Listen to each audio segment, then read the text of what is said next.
Vamos con la esencia de Club de Prensa hoy, lo que teníamos en la agenda informativa relacionado con Colombia, y quiero empezar este espacio de análisis con una decisión del Consejo de Estado, que ha sido noticia en las últimas horas y que tiene revuelo en Colombia en este momento.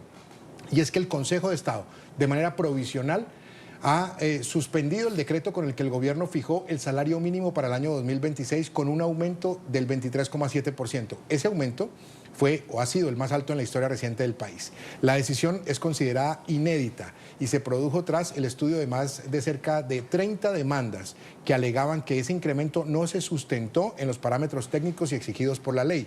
La medida cautelar del Consejo de Estado va a entrar en vigor una vez el gobierno del presidente Gustavo Petro expida un nuevo decreto provisional, para lo cual le ha dado el Consejo de Estado a Petro 8 días para que lo haga. Veamos. Para el Consejo de Estado, el aumento del 23,7% del salario mínimo por parte del gobierno incumplió los términos de la ley. Por eso ha decretado una medida cautelar, producto de una serie de 38 demandas de un proceso que adelantaba el magistrado Juan Camilo Morales, en donde acumuló 17 de estas. En la decisión le ordena al gobierno que en 8 días presente un nuevo decreto. La suspensión provisional solo empezará a regir una vez emita el mismo. Los efectos de la suspensión solo se harán efectivos a partir de la publicación del nuevo decreto transitorio. Para el nuevo decreto, el Alto Tribunal determinó que debe contener una fundamentación económica detallada y verificable, donde se explique el tipo de valoración aplicada a cada criterio, su cuantificación y el análisis del contexto económico. Cualquier cifra o valor económico que se tome como parámetro deberá estar debidamente cimentada en reportes. El único antecedente de una decisión de este tipo ocurrió en 2017, cuando el Consejo de Estado tuvo un decreto de salario mínimo, pero en ese caso porque la tarifa era muy baja. Bueno, vamos a analizar un poco el impacto de esta noticia del Consejo de Estado y acudimos a Juan Diego, que es el experto, es el editor económico del diario La República, el diario aliado de NTN 24, pero es un diario especializado en temas económicos. Juan Diego, en plata blanca, en cristiano, en castellano, en un lenguaje fácil para que las personas puedan entender, ¿cuáles son las implicaciones de esta decisión del Consejo de Estado? Mire que el ministro de Trabajo, Antonio Sanguino, ya salió a hablar del tema y mientras exista un decreto transitorio, se tiene que mantener el aumento de 23,7%. Es decir, si las personas están preocupadas por su quincena, de momento les va a llegar con ese aumento. ¿Qué cara de la moneda hay que analizar? Los empresarios ya habían hecho presupuestos para todo el año con un aumento del 23,7%. Más o menos unos 2,4 millones de personas, según las cifras que tienen los empresarios, ganan el mínimo. Es decir, que para estas personas y también los que ganan el salario integral tenían ese aumento. ¿Qué sucede ahora? Los empresarios ya dijeron que el mensaje es seguir con el aumento del 23%, porque es que el tema de presupuestos no es tan fácil. Recuerde que los presupuestos empiezan a hacerse más o menos desde septiembre de lo que va a ser el próximo año. Ellos ya habían reajustado, porque ni los analistas, ni el mercado, ni nadie se esperaba un aumento del 23%. Entonces ya tenían que haber reajustado los presupuestos para este año. Yo no creo realmente, y ya lo dijeron los empresarios, que vayan a hacer otro cambio o que vayan a bajarle el sueldo a las personas que ganan el mínimo. En realidad, la postura de los empresarios va a ser esa, mantener el sueldo, el aumento del sueldo para esas personas. Ya voy con Yesid, porque con Yesid quiero meterme en el tema político. Juan Diego, el tema es, una persona que recibió su plata, no le van a decir, y se le hago la pregunta completamente ignorante en la minucia económica, no le van a decir, esa plata ya no le va a entrar en febrero sigue. Lo Claro. que recibió en enero, con su salario mínimo, va a seguir en febrero. De hecho, ¿Así el gobierno saque el nuevo decreto? No. de momento tiene 8 días hasta que los notifiquen formalmente. Desde a partir de ese momento tienen 8 días para poder expedir el decreto según los criterios que dijo el Consejo de Estado. Pero pongan la atención a lo que dice el ministro de Trabajo, Antonio Sanguino. El decreto 1469 de 2025, mediante el cual se fijó el salario mínimo, se encuentra vigente y es de obligatorio cumplimiento. Sí. Esta quincena debe pagarse con el ajuste correspondiente que rige desde el 1 de enero de 2026. En otras palabras, los trabajadores que ganan el mínimo Van a pueden seguir. tener la tranquilidad de que van a recibir eso. Yesid. Bueno, ahora le pregunto lo político, perdón. Si tiene algún apunte de lo económico, dale. No, que están tranquilos. Ahora, el tema es de 320.000 pesos, ¿no? Ese es como la cifra por la que no se están quedando los empresarios, ¿verdad? Sí, los empresarios, lo que, insisto en esto, uno creería que entonces van a bajar el sueldo, pero ellos ya hicieron presupuestos con eso y se van con el aumento del 23%. Hágale, Yesid. No, adelante. Es que el tema político es apasionante en esto. No, es que ahí yo voy. Porque sería muy distinta si esta medida del Consejo de Estado nos hubiera dado en época electoral. Es que estamos a un mes, Estamos a un mes de elecciones. unas elecciones estamos en plena campaña electoral, estamos con un aumento del salario mínimo al que calificó casi el mundo entero en Colombia y en las redes sociales donde pontifican y no, de un aumento político. Entonces, el aumento del salario mínimo fue político y fue una estrategia política, pero la medida del Consejo de Estado no es una medida política. Yo no la creo tanto como periodista, bastaría simplemente mirar las motivaciones. Es un problema de fondo, es un problema de forma que tiene el decreto, porque le dan 8 días para sustentar el aumento del salario mínimo, para sustentarlo bien. Para sacar otro decreto. O para corregir este, claro, y dejarlo bien. Y ahí les pregunto a ustedes, el presidente va a sacar un nuevo decreto, digo yo, esto es, repito, haciendo aquí matemáticas de servilleta. El presidente va a sacar un nuevo decreto y va a decir, listo, ya no es el 23.7, es el 20%. ¿Puede hacerlo? Sí, Juan Diego. Es decir, tiene que tener en cuenta los criterios como siempre se ha fijado la mesa de concertación salarial. Y para eso se van a centrar 3 partes. Los gremios, que están cabeza FENALCO, ANDI, ACOPI, los empresarios y comerciantes en general, que ya Jaime Alberto Cabal, el presidente de FENALCO, salió a decir que efectivamente se va a presentar a esa mesa de concertación que citó el mismo presidente y que ya el ministro Antonio Sanguino está haciendo. Y también vienen las centrales obreras. Eso es otra negociación, pero tenga en cuenta que en los últimos 25 años, desde el año 2000, no se ha hecho casi nunca se concierta. No. O sea, realmente ha sido pocas veces, quizá unas 7 u 8 en casi 30 años. Y además estaban enfrentados entre ellos, ¿no? A FENALCO le ha caído mucha agua sucia por esta medida del Consejo de Estado, porque fueron ellos, en parte, quienes motivaron lo que sucedió para que esto pasara. Y no están teniendo en cuenta lo que decía Juan Diego, que es una quizás minoría la que gana ese salario mínimo. Desde luego hay que pensar en la mitad del sándwich, que es la clase media, la pequeña y mediana empresa, a la que seguramente habrá que darle unos subsidios, a la que seguramente habrá que ayudarle, pero los del salario mínimo no tienen la culpa. Y los empresarios dijeron, no tienen la culpa, vamos para adelante. Las utilidades no tienen nada que ver con el salario mínimo. ¿Los 8 días se van a respetar, Juan Diego? ¿Usted cree? ¿O el presidente puede poner algún recurso para alargar esos 8 días? No, yo creo que se tiene que respetar. Eso sí no es elástico, pues no puede ganar más días, sino tiene que cumplir el periodo, pero es desde que nos notifiquen. De momento el ministro ha dicho que esa notificación no ha llegado. Y hay un punto muy importante con respecto a la discusión que generó un aumento tan desmedido según los analistas. Y es que esto realmente no ayuda con el tema de informalidad, que es el verdadero dolor de muela que tiene el mercado laboral colombiano. Ayer el DANE nos daba las cifras y de los 24 millones de personas que están ocupadas, 55,7% son informales. Entonces usted entra a ver que el dato en personas es el más alto en la historia. Entonces, el aumento del mínimo y lo que decían los empresarios y comerciantes es no nos ayuda con el verdadero problema del mercado, que es la informalidad. Yesid, para irnos a la primera pausa comercial. 94%, y me corrige la cifra, ¿no? 94% de la sostenibilidad empresarial del país son pequeñas y medianas empresas. O sea que estamos hablando simplemente del 6%, que es lo que el Consejo de Estado se metió a deformar en este momento, el presidente aumentar, y es la discusión política que hay en este momento. Antes de la pausa comercial, a mí sí me gustaría revisar la respuesta del gobierno. Ya anticipaba algo Juan Diego en cuanto a lo que decía el ministro Antonio Sanguino, pero quisiera revisar un poco lo que ha dicho el presidente Petro y el propio ministro Sanguino en respuesta al Consejo de Estado, porque, le repito, esa noticia tiene revuelto a Colombia el día de hoy, lo tiene revolucionado, y creo que va a seguir siendo tema hasta que se conozca el nuevo decreto, hasta que el presidente diga, bueno, de acuerdo a lo que hacemos, bien sea concertado o no, esta es la nueva cifra. Y ahí volvería a entrar el Consejo de Estado a revisión, ¿cierto? Eso, o tiene que llegar algún ciudadano preocupado a poner una demanda. Eso lo pueden demandar. De hecho, ya empezaron a llegar demandas contra esa decisión del Consejo de Estado. O sea, a la decisión del Consejo la pueden demandar. Sí, y luego, pasó. Cuando Petro saque el nuevo decreto, también lo pueden demandar. También lo pueden demandar. Imagínese usted. Revisemos lo que dijo el presidente Petro y el ministro Sanguino. El presidente Gustavo Petro, aunque catalogó la decisión del Consejo de Estado como un hecho que pone en riesgo la Constitución, aseguró que el gobierno acatará la instrucción y evaluará diversos indicadores económicos para emitir el nuevo decreto.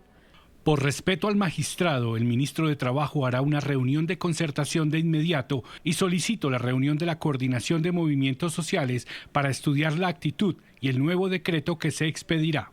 El mandatario insistió en que la decisión afectaría el bolsillo de los ciudadanos. También debe estudiarse la incidencia del alza de la tasa de interés en el empleo en Colombia y en el aumento del déficit y de los precios en Colombia. Por su parte, el ministro del Interior, Armando Benedetti, informó que el gobierno presentará recurso de reposición contra la decisión. Se va a fundamentar otra vez los factores por los cuales el Consejo de Estado lo tumbó, y el 28 de febrero usted va a recibir otra vez su salario mínimo aumentado. Desde el gobierno insisten en que tomarán las medidas necesarias para que la ciudadanía continúe recibiendo el aumento del salario mínimo del 23%. Mientras revisamos la nota, a Yesid le surge una pregunta que creo que es válida que la dejemos, a ver si de pronto logramos entender un poco qué viene jurídicamente, ¿no? En esos ires y venires. Yesid. Habla Benedetti de que van a hacer un recurso de reposición. ¿Estará dentro de los 8 días o irán después? No, tiene que ser dentro de los 8 días. Ahora, Juan Diego, ¿no le tenía a usted la impresión de lo político? Porque Yesid ya nos dejaba servido sobre la mesa el tema de elecciones. Pero yo sí quiero conocer usted qué piensa si esto se hubiera dado, como lo planteaba Yesid, en otro momento, no en un año electoral.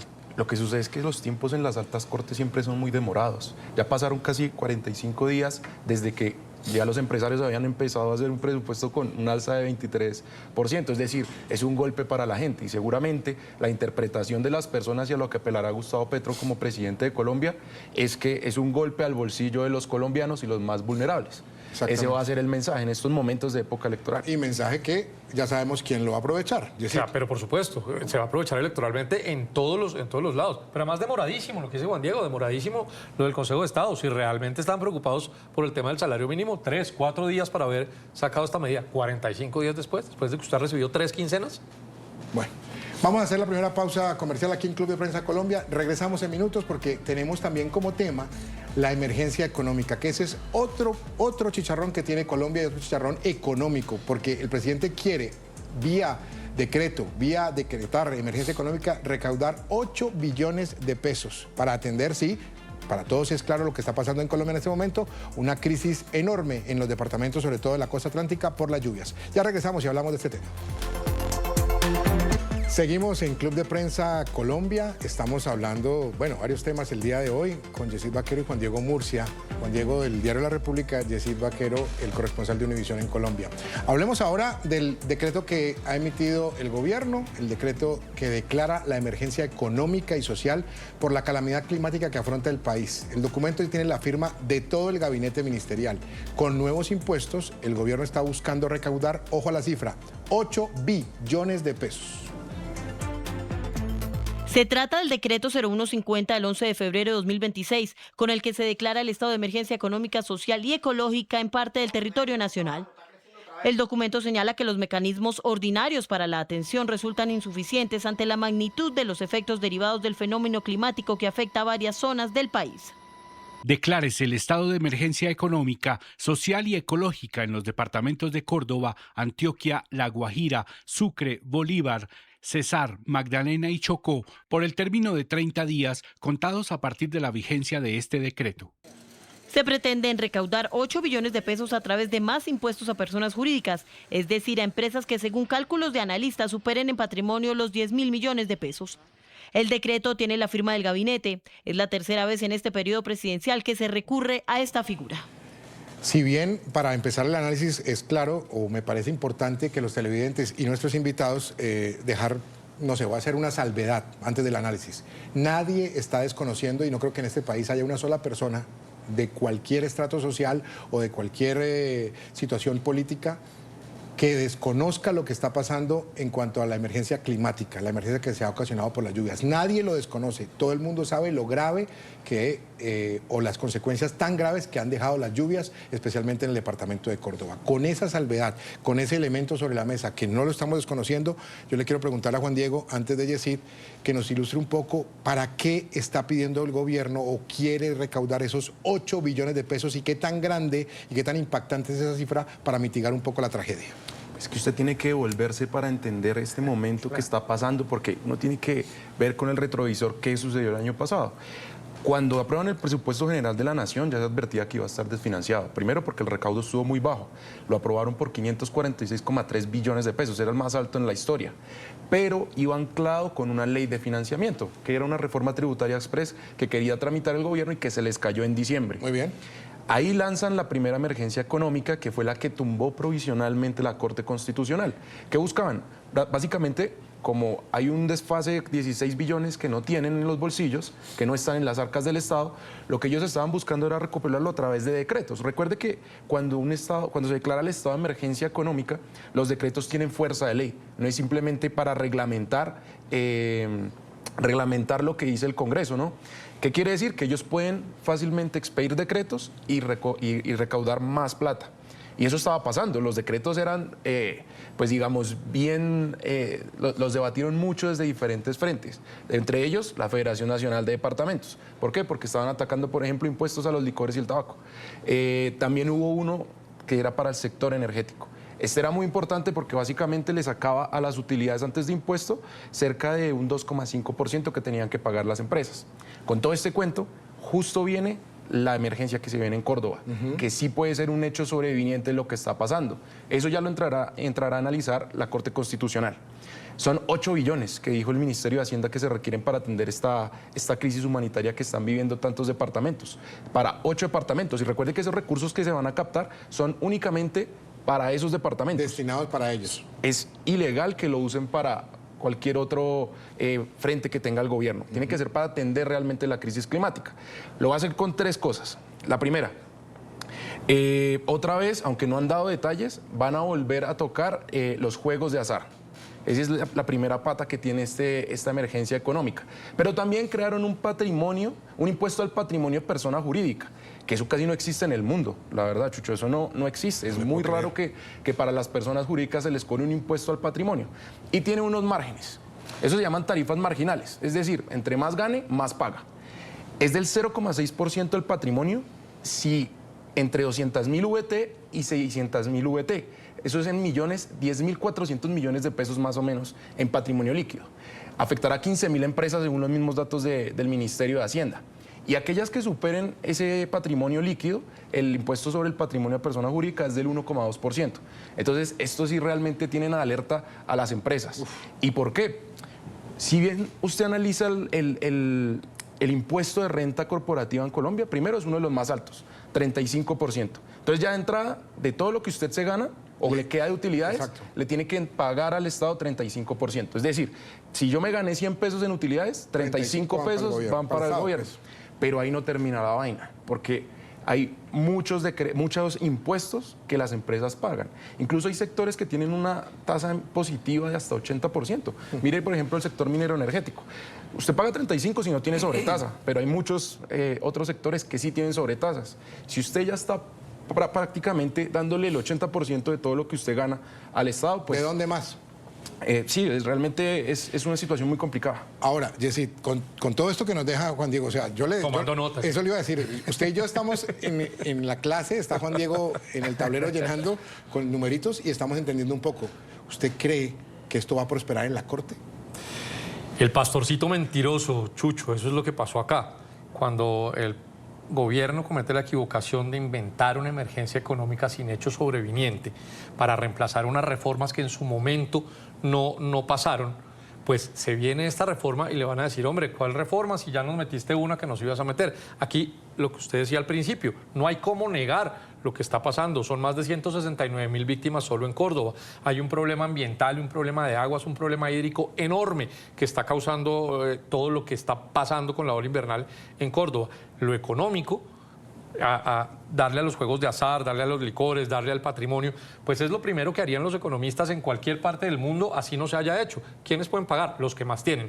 ¿A qué hay que darle? Pues a los juegos de azar, que son los que más obligatoriamente tienen que meter, a los licores, que son recreación. Claro, pero esto tiene un componente adicional y es que ya nos trataron de meter una reforma económica sin hecho sobreviniente. Por lo tanto, en esta, que es real, que seguramente lo están haciendo bien, que sin duda alguna va a ser... necesita. Es necesario, va a ser utilizada ahí, pues les va a quedar el doble de difícil de pasar. A mí me queda, vamos a la pausa, pero a mí me queda la duda es si la Corte la va a tumbar. Yo no creo. Yo no creo tampoco, porque hay un hecho sobreviniente. Es que el hecho está y está latente y está a la luz de todos. Entonces, no sé qué vaya a pasar con la Corte. Lo que creo que sí van a tener que reconsiderar es la cifra, pero no creo que la Corte la tumbe. Muy bien, hacemos nueva pausa aquí en Club de Prensa Colombia. Regresamos.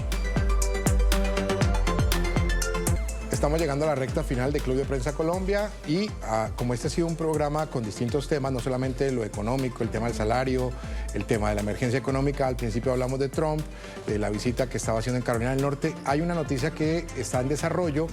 Se había hablado de que la nueva encargada del régimen en Venezuela, Delcy Rodríguez, viajaría a Bogotá para un encuentro con el presidente Gustavo Petro la próxima semana. Esa información se estuvo manejando durante el transcurso de la mañana. La Presidencia de la República en Colombia está emitiendo en este momento un comunicado de prensa. Voy a pedir a la producción que nos haga el favor de poncharlo ahí en este momento y ustedes pueden ver.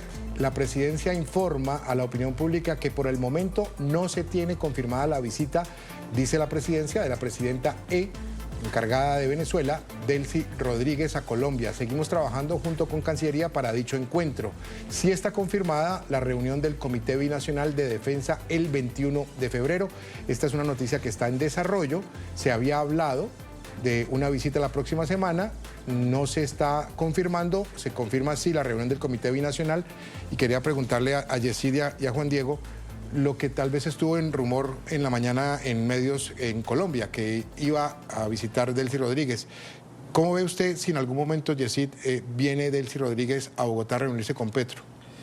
Bien, para mí todo lo que se haga en favor de la relación con Venezuela está bien y será visto como un triunfo diplomático. Me parece que está muy bien y creo que Delcy, como la tienen ahorita, tal vez está haciendo caso o no, si la autorizan o no en Estados Unidos para esa visita con Colombia. Si viniera, me parecería bien que lo hiciera. Mucho se habría hablado que tal vez esa visita, o eso que se alcanzó a decir en horas de la mañana de hoy, era una de las cosas que le había pedido Trump a Petro en su encuentro del 3 de febrero en la Casa Blanca, que Trump le había dicho a Petro, hay que arreglar eso o hay que acercarse. Se alcanzó a rumorar que ese era como uno de las cosas que le había pedido Trump. No sé, Juan Diego, cuál es la impresión que tiene de este. Pues mire, es que uno de los ejes es el tema del comercio binacional que hay entre ambos países. Y Petro, el presidente Gustavo Petro, en compañía de Ricardo Roa, presidente de Ecopetrol, pues llegó allá con una propuesta muy robusta de todos los proyectos que tiene la estatal petrolera para que empiece a mejorar el tema de intercambio de gas. Recuerde que ya no tenemos soberanía de gas. Cada vez los pozos están más vacíos y lo que necesitamos ya es acudir a la importación. ¿Qué pasa? Que las tuberías del lado colombiano están muy dañadas. Entonces, ese es un problema grande que va a tener que resolver el gobierno, si realmente quiere reactivar ese intercambio de gas entre ambos países. Pues ya hicieron un OFAC free, ¿no? Ya sacaron el gas del tema OFAC, que eso es una autopista para poder comerciar. A este hecho hay que sumarle un elemento que lo dio Trump el día de hoy antes de despegar de Washington a Carolina del Norte, y es que Trump anunció que iba a ir a Venezuela. En la pregunta que le hicieron los periodistas, yo no sé, Alejandro Lumpaque, que es nuestro productor, si alcanzáramos a tener ese full, yo no creo que alcancemos, pero Trump anuncia que va a ir a Venezuela. Los periodistas le preguntan y le dicen, presidente, ¿usted va a ir a Venezuela? Y él dice, sí, ya lo tenemos. Miremos para yo no anticiparme lo que dijo Trump en Washington. ¿Cuándo planea visitar a Venezuela, señor? Voy a visitar Venezuela. ¿Cuándo? No sé cuándo, pero lo haré. ¿Es usted de Venezuela? De Colombia. Compartimos frontera con Venezuela. Hace poco tuvimos una buena reunión con Colombia, con el presidente de Colombia, sí. Es decir, ¿por qué quería esta declaración de Trump? Porque creo que todos están ganando con todo. Todo tiene que ver con todo. Petro, Trump, Delcy por teléfono todo el tiempo, Delcy en algún momento diciendo que ella iría a Estados Unidos, ahora se rumoró que Delcy iba a Colombia, ahora dicen que no, pero va a haber una comisión binacional. Es decir, todo engrana con todo. Juan Diego y Yesid, ya para terminar este bloque. Sí, así es. Es que, mire, yo le tengo unas cifras. El año pasado, esta visita es muy importante y estoy de acuerdo con Yesid. Lo mejor que pudo haber hecho Gustavo Petro como presidente fue reabrir la frontera, porque es un intercambio comercial que también apela a la formalidad. Entonces, este intercambio formal, grandes empresarios ya están viendo Venezuela otra vez con buenos ojos. Jaime Gilinski, presidente del Grupo Nutresa, ya lo está haciendo. Yesid, y cerramos. Yo lo que creo es que ese engranaje se está dando paso a paso, todo tiene que ver con todo, pero nada es como lo vemos. Creo que los intereses de Estados Unidos sobre Venezuela son otros, los intereses de Estados Unidos sobre Colombia son otros, y los intereses de Colombia con Venezuela pues son los mismos por los que hemos abogado todos, como decía Juan Diego, ese intercambio comercial y una frontera de tantos kilómetros que tenemos con ellos. Hacemos la última pausa comercial aquí en Club de Prensa Colombia y regresamos en minutos. Hasta aquí Club de Prensa Colombia, llegamos al final por hoy, le damos las gracias y le decimos a Juan Diego Murcia, periodista, editor económico del diario La República, nuestro periódico aliado en Colombia, bienvenido siempre, Juan Diego, ojalá se repita porque nos ha dado muchas luces en materia económica el día de hoy. Chucho, muchas gracias por la invitación, un placer poder conversar de todos estos temas tan importantes. Muy amable. Y Yesid Vaquero, periodista, corresponsal permanente de Univisión en Colombia. Yesid, gracias, también siempre bienvenido, las puertas están abiertas aquí. Gracias por la invitación, Chucho, gracias a los televidentes y a Juan Diego por esas clases de economía de hoy. Muy bien. A los televidentes los invitamos a que sigan con la programación de NTN24 y también a que reciban todo el contenido en nuestras redes sociales. Estamos en X y en Instagram como @NTN24 y también puede consultar toda la información actualizada al instante en www.ntn24.com. Gracias por su compañía.